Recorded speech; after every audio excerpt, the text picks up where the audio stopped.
Hi, I'm Dr. Shilpashri. I'm a consultant gynecologist and infertility specialist, laparoscopic surgeon residing in Uttaralli. Today, I'm here to talk about the most commonest problem which we all women are facing nowadays, which is nothing but uterine fibroids.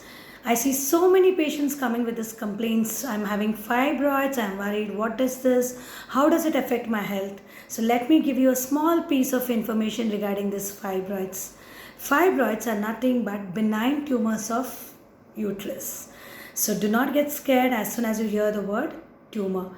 Tumor means people think it is cancer, but fibroids are non-cancerous tumors of uterus. So what are these fibroids? They are nothing but a combination of fibrous tissue and smooth muscle tissue of the uterus. Depending on where this fibroid is located, there are three types of fibroids.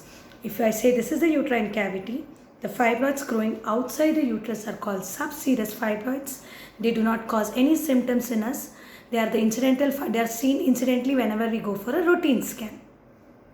The fibroids which grows along the uterus muscles are called intramural fibroids. The fibroids which are growing within the uterus cavity, they are called submucous fibroids. So let us see what are the symptoms usually we face when we have fibroids. Usually fibroids, especially this intramural and submucous fibroids, they cause heavy menstrual bleeding. Sometimes they start passing so much of clots and it goes for a prolonged time. In case of intramural fibroids, the heavy bleeding is associated with severe pain. But when it comes to submucous fibroids, it is heavy bleeding without pain.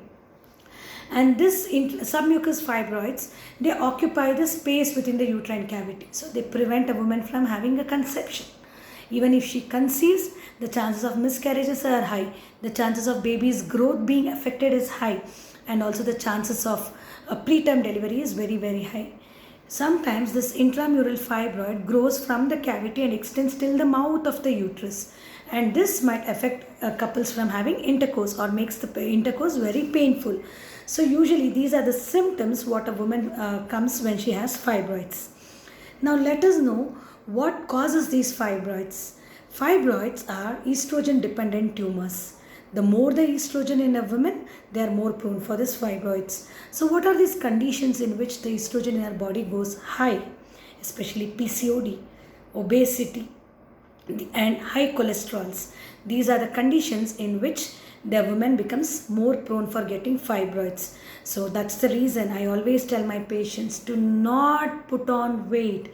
Weight is the worst curse a woman can come across. The more the obesity, so many health related issues, diabetes, blood pressure, fibroids, cancers, uterus related cancers, PCOD, infertility, miscarriages, preterm delivery, what not. So maintaining an ideal weight plays a major role. Next comes unhealthy lifestyle, eating too much of junk, high red meat consumption. This is also very dangerous and leads to fibroids. Next, everyday exercising plays a very important role in metabolizing whatever bad intake, whatever adulterated food we have taken. Exercising daily 6,000 steps is a must for all women. Having 3 liters of water is a must. And we women, who doesn't love cosmetics? All of us love to look beautiful, right? So let me tell you, cosmetics contain xenoestrogens, and these xenoestrogens are more poisonous, and they make us get prone to this fibroids, then breast cancers, lip cancers, ovarian cancers, and uterine cancers. And we are all like, we use so much of plastic containers, Tupperware, high quality plastic, and they all say. Let me tell you, plastic also contains xenoestrogens, which are again toxics.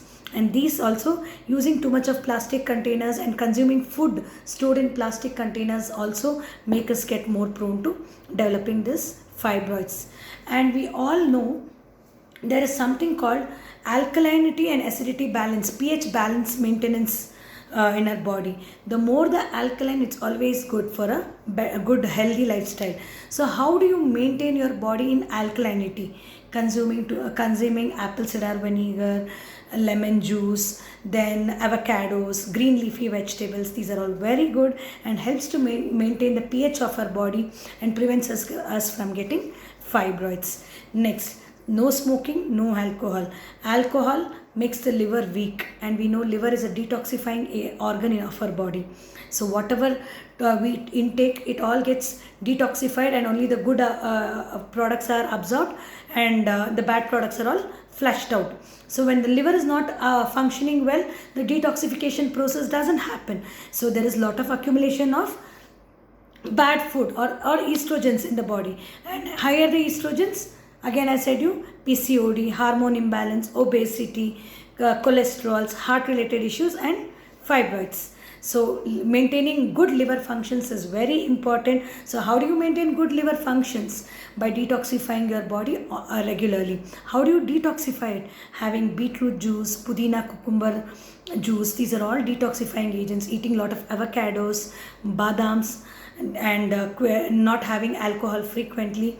Yes, social drinkers once in a while, good, but frequent alcohol intake again affects your livers, and this makes your detoxifying power of the liver go down. So once the detoxifying power goes down, all the health related issues starts piling up one above the other. These are the things which leads to fibroids. Now there are so many myths about fibroids. People ask, is fibroids cancerous? Let me tell you, 1 in 1,000 women with fibroids, they are the ones which turn into cancerous. The other myths about these fibroids are, they say usually fibroids disappear after menopause. Let me tell you, fibroids do not disappear. The size of the fibroids usually starts shrinking after menopause, and the symptoms start decreasing. And so many women say, if I have fibroids, they say I cannot conceive only. Yes, only submucous fibroids are the ones which interfere with your conceiving. Other fibroids really do not harm you. And they say, if at all I have fibroids, I have to undergo a surgery only. So let me tell you, there is not, and fibroids need not always be treated with surgeries. Only big fibroids which are causing symptoms requires surgery. And the other myth is, if I have a fibroid, I have to get my uterus removed. No, that is not at all the condition. There is something called myomectomy, where we preserve the uterus and just remove the fibroids. This procedure is called myomectomy.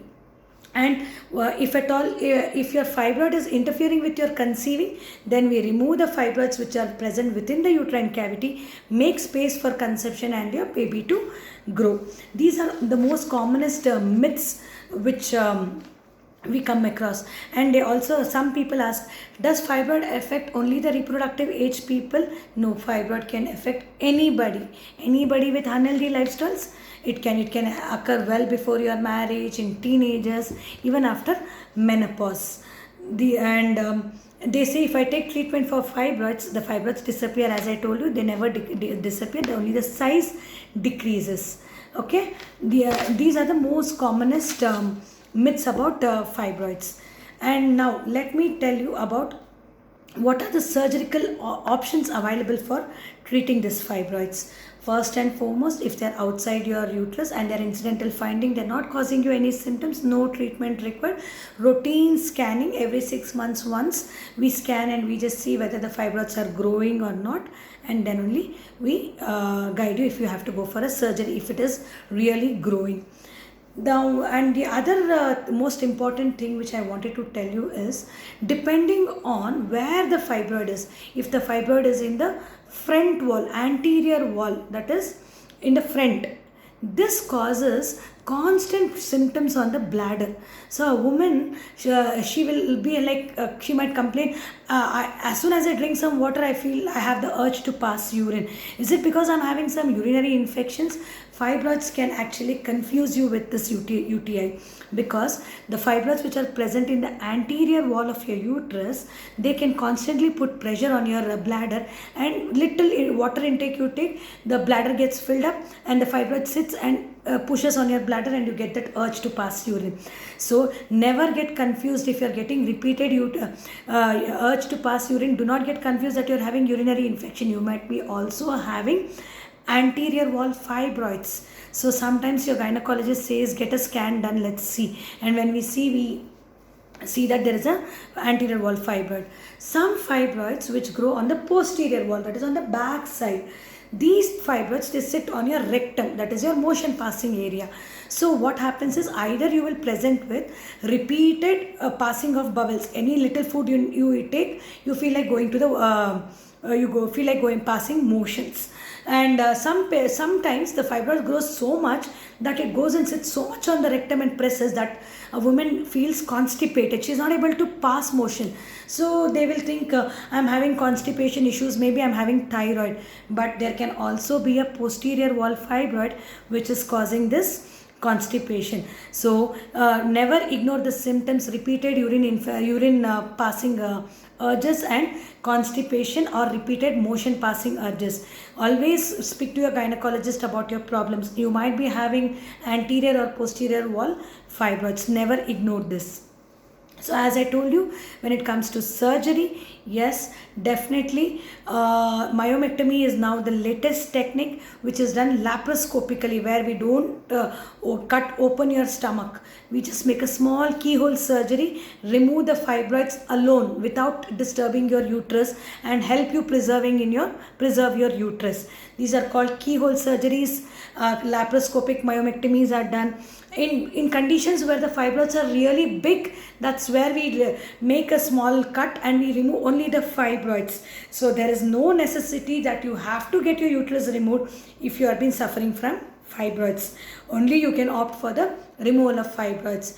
In some women, post menopause, if the size of the fibroids is not shrinking and it has really occupied the most of the cavity of your uterus, that's where we go for a uterus removal surgeries. And there is one more myth which my patients keep asking: I've got a fibroid removed, I think in future it might not reappear. Let me tell you, fibroids, there is a high possibility it may reoccur.